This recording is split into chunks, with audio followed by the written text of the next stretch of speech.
Hello there, you amazing viewers and subscribers, and welcome to a brand new amazing Doctor Who review for today. So as you can tell by this review, it is on Doctor Who The Web of Fear, a 1968 story from season 5. And of course, it is the second story to feature the robot Yetis. And I think it's a perfect time for me to talk about this story again. I haven't really talked about this since 2021. And now I'm in 2024, and I think it's a perfect time for me to go back and revisit the story, considering that I have recently gone and brought Downtime on VHS from Book and Collectibles when you saw my video on that. So here is the video of Downtime. I'm currently writing down my review on the story and personally what I think of it and really why you should get Downtime. I know it is available on DVD now, so I probably will get the DVD of Downtime because I actually did quite enjoy that fantastic story. I mean, I have got a review to do on it, and that will be coming out possibly Monday because I do need to edit a few things and write down what I need to finish watching. Well, I need to go back and rewatch it so I can make sure I've got everything in my little notes, what I love about it. Now, Web of Fear, what can I say about it? From the opening moments, from the end of the the Enemy of the World, we are currently with the Doctor, Jamie and Victoria hanging in the TARDIS console because the TARDIS took off thanks to Salamander leaving the doors open. He got pulled into the time vortex. And of course, they ended up landing in London in 1968 or 1970s. The way you look at it, it's very, very confusing when you look at the dates because of the whole unit timeline, scribbly, wormy, timey-wimey stuff. But the Yetis itself, I do like it. Now, I kind of wish we had episodes 1, 2, 4, 5 and 6 colorized, so that way it would look perfect with the animation colorized for the episode 3.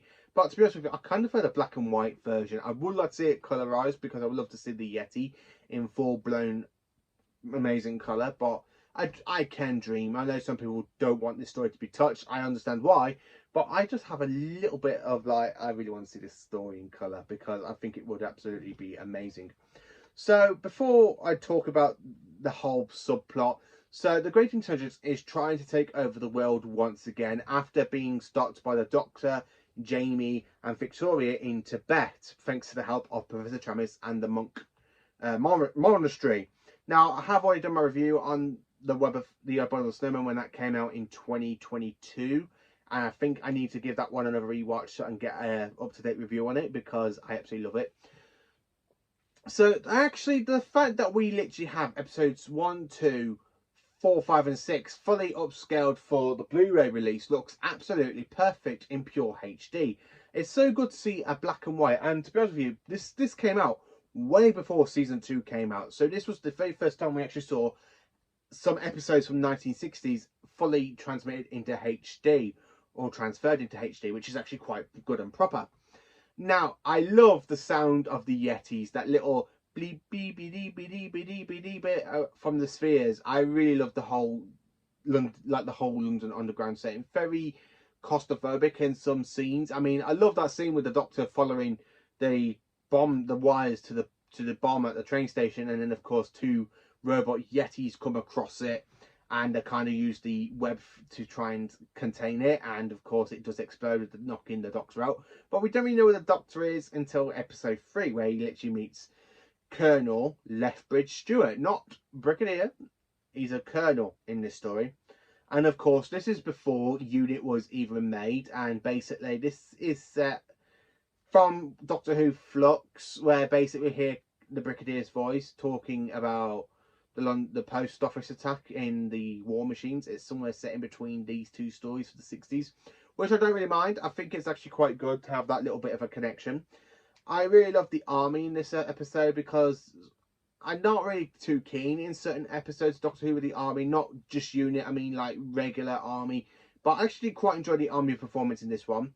Now, the actor that plays Professor Tramis, I really think they got so well. I think it's the actual same actor. Now, it's so hard for me to say it is the same actor because considering how much episodes are missing of The Abominable Snowman, we've only got episode 2.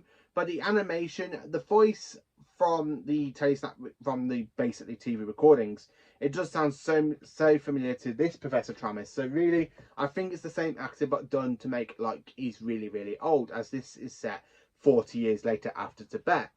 And after he brings back the Yeti.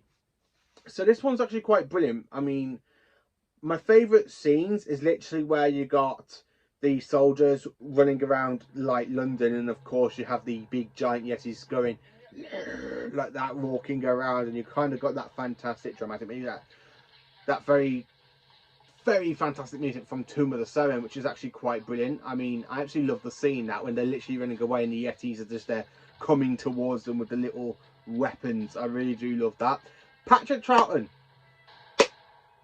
I absolutely love Patrick Troughton's performance in this story. Now, Patrick Troughton, he is my third favourite Doctor, and to be honest with you, I can't understand to say why. He should really be in the top two, but I really just enjoy my top two Doctors a lot more.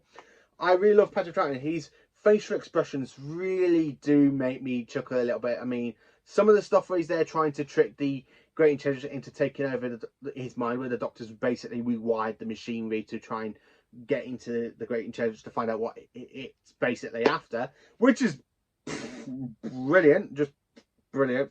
I love that. I really do love Patrick Troughton for that performance. He's done so well. Freezer Hines, again, is absolutely brilliant. I mean, I do quite enjoy Freezer Hines. Debbie Wilding, I actually started to quite enjoy Victoria. Victoria, I never used to be fond of, considering that I only have one episode in my DVD collection for a long time before they found the Enemy of the World and the other episodes in the original release.